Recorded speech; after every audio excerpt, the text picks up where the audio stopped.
Welcome to the channel friends. आज की इस वीडियो में मैं आपको कुछ ऐसे सवालों के जवाब दूंगा जो अक्सर लोग एक दूसरे से पूछते हैं सीएनजी लगाने के दौरान या करते हैं उस दौरान, या जिससे सीएनजी लगवाने जाते हैं उससे पूछते हैं, या उनके दिलो दिमाग में खुद ही ऐसे सवाल चलते हैं सीएनजी लगाने से पहले। तो कुछ चंद सवाल मैं आपके सामने लाऊंगा और उनके सही जवाब मैं आपको दूंगा ताकि आपको थोड़ी हेल्प मिले सीएनजी लगाने के डिसीजन को लेके। तो पहला सवाल लोगों के दिमाग में ये आता है यार, या कोई एक दूसरे से पूछता है कि यार आपकी गाड़ी तो ये वाली गाड़ी है, फला फला गाड़ी है, ये तो अच्छा एवरेज देती है, फिर सीएनजी लगाने की क्या ज़रूरत है। तो देखिए, सीएन गाड़ी पेट्रोल की कितना भी अच्छा एवरेज देती हो, एक तो पेट्रोल की बढ़ती कीमत है, और जिस भी लोकेलिटी में आप रहते हो आजकल जाम तो हर जगह है। जैसे मैं दिल्ली में हूँ, दिल्ली में बहुत बेनतहा जाम होता है। तो जाम में गाड़ी क्या एवरेज निकालेगी, चाहे कोई भी गाड़ी हो, क्या एवरेज निकालेगी। तो सीएनजी की, एक तो सीएनजी कॉस्ट सस्ती है। सीएनजी अराउंड पेट्रोल से 35-40% सस्ती है, और उतनी ही उसकी एवरेज ज़्यादा है। अगर 1 लीटर पेट्रोल में आपकी गाड़ी फॉर एग्जांपल 10 किलोमीटर चलती है, तो वही गाड़ी 1 किलो सीएनजी में अराउंड चलेगी आपकी 16-17-18। तो आप फर्क देखें, 8 किलोमीटर का फर्क पड़ रहा है।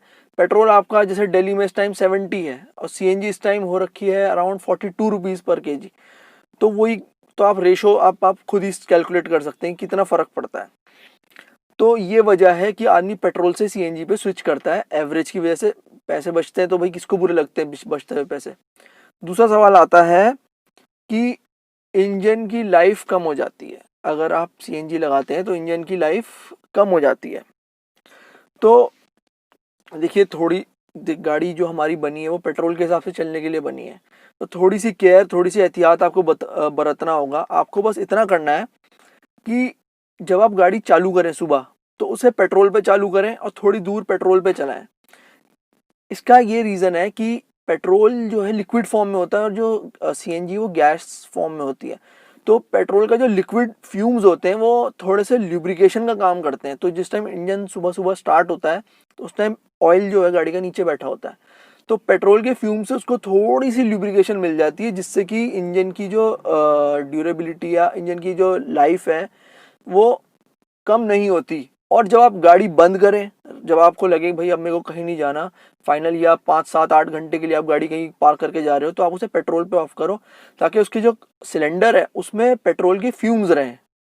तो और दूसरी चीज़ मैं आपको बताऊं, जैसे लोग कहते हैं कि भाई सीएनजी लगाने से इंजन बर्बाद हो जाता है, ऐसा हो जाता है। तो देखिए, सीएनजी में कोई एडल्ट्रेशन नहीं हो सकता। पेट्रोल में एडल्ट्रेशन हो सकता है, पेट्रोल में मिलावट हो सकती है, बट सीएनजी में कोई एडल्ट्रेशन नहीं हो सकती। और पेट्रोल के जो ऑक्टेन्स हैं वो हैं अराउंड 87 ऑक्टेन पेट्रोल में होते हैं, और जो सीएनजी के ऑक्टेन्स हैं वो 130 हैं।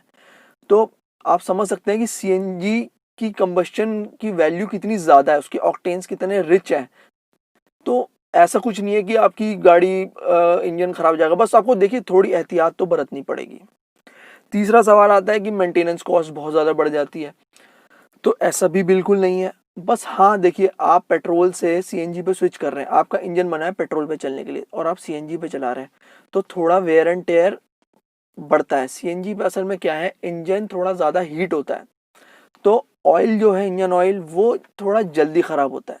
जहाँ इंजन ऑयल हो गया, कूलेंट हो गया, ये सब आपको टॉप अप रखना है, चेक रखना है। या एयर फिल्टर हो गया। तो इंजन ऑयल अगर आप 10,000 किलोमीटर बदलवाते हैं, आप 9,000 में बदलवा दो। आपका इतना पैसा भी तो बचा रहा है 10,000 किलोमीटर चलने में। आप 1,000 पहले अगर आप उसका ऑयल बदलवा देंगे, तो मेरे ख्याल से ऐसा कोई नुकसान नहीं है, किसी की जेब में ऐसा कोई नुकसान नहीं होगा कि वो ना करा सके इतना। और एयर फिल्टर आप अच्छे से क्लीन रखें, क्योंकि एयर और गैस के मिक्सचर से ही कंबस्शन होता है। तो आप एयर फिल्टर को हर 2-3-4 हज़ार किलोमीटर में उसको साफ़ कर दें, हर सर्विस में उसे चेंज कराएं। तो ये छोटी छोटी चीज़ें हैं, इनमें कोई ऐसी कोई मेजर मेंटेनेंस कॉस्ट नहीं आती। लोग क्या करते हैं, सीएनजी लगा के सोचते हैं कि ये तो जी साइकिल हो गई है गाड़ी, बस चलाए जाते हैं, उस पर कोई खर्चा नहीं करते, कोई जो उसकी नॉर्मल मेंटेनेंस होती है गाड़ी को वो देना भी बंद कर देते हैं। तो भाई आग ऐसा, तो आप अगर पेट्रोल पे करेंगे या डीजल की गाड़ी है डीजल पे करेंगे तो गाड़ी तो बोल जाएगी। तीसरा आता है कि सीएनजी से परफॉर्मेंस रिड्यूस होती है। बिल्कुल होती है, इसमें कोई दो राय नहीं है कि नहीं होती। वही वाली बात है कि पेट्रोल का इंजन है, सीएनजी पे चल रहा है तो कुछ तो फ़र्क आएगा, पर इतनी नहीं होती कि आपको मुसीबत लगने लग जाए। अगर आपकी गाड़ी अच्छे से ट्यून्ड है, आपने अच्छी जगह से इंस्टॉलेशन कराया है, उसने अच्छी तरह बारीकी से ट्यून की है गाड़ी, तो एज सच इतना कोई मेजर परफॉर्मेंस पे कोई फ़र्क नहीं आता। जहां मैंने एक वीडियो पहले ही बनाई थी सीएनजी के रिव्यू के ऊपर, उसमें भी मैंने ये एग्जांपल दिया था कि अगर गाड़ी आपकी 100 की स्पीड 10 की सेकंड में पकड़ती है पेट्रोल पे, तो वही 100 की स्पीड वो 9 सेकंड में पकड़ेगी। तो 1 सेकंड में मेरे को नहीं लगता ऐसा कोई भारी फर्क पड़ेगा आपकी ड्राइविंग पे। तीसरा आता है कि जर्क्स देती है गाड़ी और झटके दे दे के चलती है गाड़ी, तो ऐसा बिल्कुल नहीं है। अगर आपकी गाड़ी अच्छी जगह से ट्यून हुई है, अच्छी जगह से आपने इंस्टॉलेशन कराई है, तो कोई झटका कोई जर्क कुछ नहीं आता। बस आपकी गाड़ी बहुत अच्छी गवर्नमेंट अप्रूव्ड जगह से अगर लगी हुई है तो कोई परेशानी नहीं आएगी। अगला सवाल आता है कि डिक्की की स्पेस ख़त्म हो जाती है। तो जी देखिए, अगर आपकी हैचबैक गाड़ी है तो डिक्की की स्पेस तो ख़त्म होगी, और अगर आपकी सेडान है तो आपकी डिक्की का स्पेस अच्छा खासा बच जाता है। अगर आपकी हैचबैक है और आपकी सिटी के अंदर बहुत ज़्यादा ड्राइविंग है, आप साल 2 साल में एक बार हाईवे पे जाते हो या कहीं ट्रिप पे जाते हो, तो आप एक रूफ कैरियर लगा लो। अगर आपको लगेज रखने का प्रॉब्लम है, आप रूफ कैरियर लगा लो। आजकल तो दिल्ली के आसपास भी अच्छी खासे मेरठ, आप अगर देहरादून मसूरी जाते हैं तो मेरठ की साइड आपको सीएनजी मिलेगी मेरठ तक। अगर आप शिमला जाते हैं तो पंजाब में आपको अच्छी दूर तक आपको सीएनजी मिलेगी, तो वहाँ पे भी आपका बहुत पैसा बचता है। अगला आता है कि भाई सीएनजी भराने की लाइन बड़ी लंबी होती है। तो देखिए, आज की डेट में ऑलमोस्ट हर पेट्रोल पंप पे सीएनजी अवेलेबल है। पहले जैसा नहीं रहा कि बहुत लंबी लंबी लाइनें आधा आधा पौना पौना घंटे तक खड़े हैं। 10-5 मिनट में आपका नंबर आ जाता है। आप ये सोचें कि आपका दिन का कितना पैसा बच रहा है। अगर मैं आपको अपना एग्जांपल देता हूँ कि मैं दिन में मेरी ड्राइव में 300 रुपये बचा लेता हूँ, और उसमें भी मेरा सिलेंडर खाली नहीं हुआ, और 2 दिन में मैं 600 रुपये बचा लेता हूँ। तो क्या 600 रुपये बचाने की खातिर मैं 15 मिनट या 10 मिनट लाइन में नहीं खड़ा हो सकता? और आप एक चीज़ देखिए, मैं पैसे भी बचा रहा हूँ और एनवायरनमेंट भी बचा रहा हूँ। तो इतना तो मैं कर सकता हूँ कि मैं अपने दिन 2-3 दिन में से 10-15 मिनट, मैं जैसे मेरा 2 दिन की ड्राइव होती है तो उसमें मेरा सीएनजी खाली हो जाता है मेरे 2 दिन की अप एंड डाउन में ऑफिस से। तो मेरे क्या मैं 2 दिन में 10-15 मिनट नहीं दे सकता? दे सकता हूँ। इतनी कोई बड़ी कीमत नहीं है। 500-600 रुपये मेरा अगर बच रहा है मेरे रोज़ के ट्रैवल में से, तो ऐसा कोई बड़ा इशू नहीं है। तो ये आपकी चॉइस है, अगर आप 10-15 मिनट देख लीजिए अपना, या पैसे देख लीजिए। सीएनजी का एक और आता है लोगों के दिमाग में कि भाई ये ऑटोमेटिक कार्स में नहीं चल सकती। तो देखिए, सीएनजी एक फ्यूल है। फ्यूल का काम है इंजन को चलाना। एक बार इंजन चल गया तो गियर का काम तो अलग है। Gear is a different part of the car. CNG से चले इंजन या पेट्रोल से चले इंजन या डीजल से चले, काम है इंजन को चलना। इंजन चल पड़ा तो गियर बॉक्स अपने आप चलेगा, वो ऑटोमेटिक हो, डीएसजी हो, सीवीटी हो, जैसा भी हो, वो गियर बॉक्स तो काम करेगा ही करेगा। और सबसे ज़्यादा जो लोगों के दिमाग में आता है कि भाई जी आग पकड़ लेती है गाड़ी, सीएनजी तो फट जाती है, सीएनजी में आग लग जाती है। तो मैं आपका ये डाउट क्लियर कर दूं कि सीएनजी एक कंप्रेस्ड नेचुरल गैस है। सीएनजी जब हवा में अगर बाई चांस लीक भी होती है ना हवा में, तो वो हवा के साथ डिसॉल्व हो जाती है, वो आग नहीं पकड़ती। सीएनजी के साथ क्या मसला ये है कि लोग क्या करते हैं, पुरानी किट लगवा लेते हैं पैसा बचाने के लिए। कहीं से कि सीएनजी में पुरानी लगवा लेता हूँ, कहीं स्क्रैप से सिलेंडर खरीद लिया है, किसी के पास पुरानी वायरिंग पड़ी है, पुरानी किट पड़ी है, वो लगवा ली। तो उन चीज़ों में आग लगती है, क्योंकि उनकी कोई अब आपको क्या पता, आपको कोई जो पुरानी चीज़ चिपका रहा है वो कितनी चल चुकी है, वायर में कितनी जान बची है, किट में कितना दम है, और सिलेंडर कितना पुराना है। देखिए, सिलेंडर की हर 3 साल बाद हाइड्रो टेस्टिंग होती है कि उसके अंदर जो कैपेसिटी है प्रेशर को संभालने की, वो सही है कि नहीं है।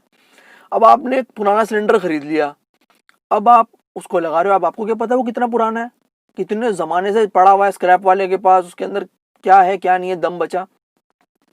तो आप हमेशा ब्रांड न्यू किट लगवाएं, अच्छे सीएनजी इंस्टॉलर से लगवाएं जो कि गवर्नमेंट अप्रूव हो। क्योंकि देखिए, जो गवर्नमेंट अप्रूव्ड सीएनजी इंस्टॉलर होता है ना, उसके पास एक पूरा मैप होता है, एक डायग्राम होता है हर गाड़ी का। अब जैसे मेरे पास होंडा सिटी है, उसके पास एक डायग्राम है कि होंडा सिटी में वॉल्व इधर लगेगा, फिलिंग वॉल्व, सिलेंडर में उस तरफ होगा वॉल्व, की इस तरफ होगा वॉल्व, और रेल किधर लगेगी, और उसका रिड्यूसर जो होता है वो किधर लगेगा, उसका पूरा मैप होता है, वो गवर्नमेंट अप्रूव्ड डायग्राम होता है, उसके अकॉर्डिंग वो सीएनजी इंस्टॉल करते हैं।